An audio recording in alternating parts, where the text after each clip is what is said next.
In the time, the many decades I've been working, I've put like 700 images out in the world, many exhibitions, many themes, and the show has maybe close to 200 photographs, but it's such a small part of what I've done.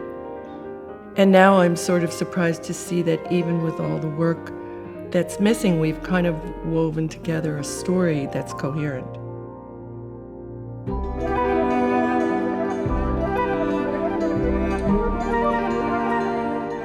I think that when I started to take photographs, people thought about photography and photographs as being a way to tell the truth. So when I picked up a camera, I was really interested in how a camera could lie, how it could deceive us. I was very interested in having the camera be a tool that didn't speak about the truth, but spoke more about my fantasies or even my personal idea about the truth.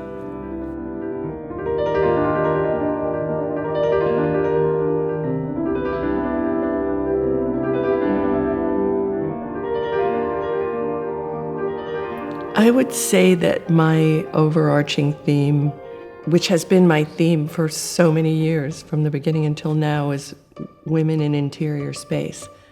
Whatever the permutation of that is in my life at the moment, whether it has to do with travel or being a mother or being an activist, it comes out, it kind of goes through my filtering system and comes out in different ways. I think there's a very big difference between an empty space or place and a place inhabited by a person or people. I wish this wasn't so, but if I feel comfortable somewhere in another country, in another house, in another room, everything's okay. But if the feng shui isn't right, I'm lost. And I wish I wasn't that way. So I think a sense of place comes first. And then the subject, who will exist in that place, who can stand in that place, I think that's almost secondary.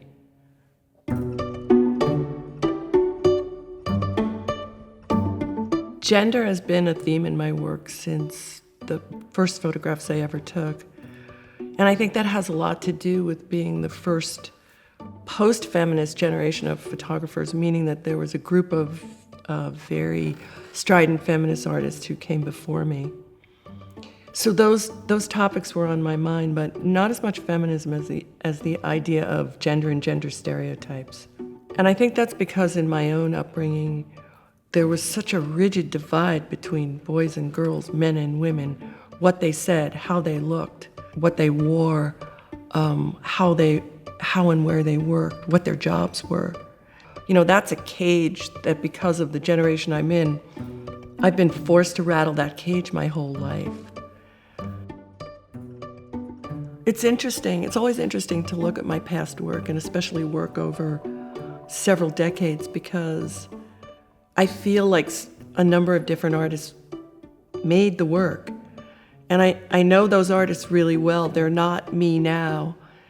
And I like them. I have positive feelings about them. But it's interesting to see myself as so many different people, so many different artists over the course of time.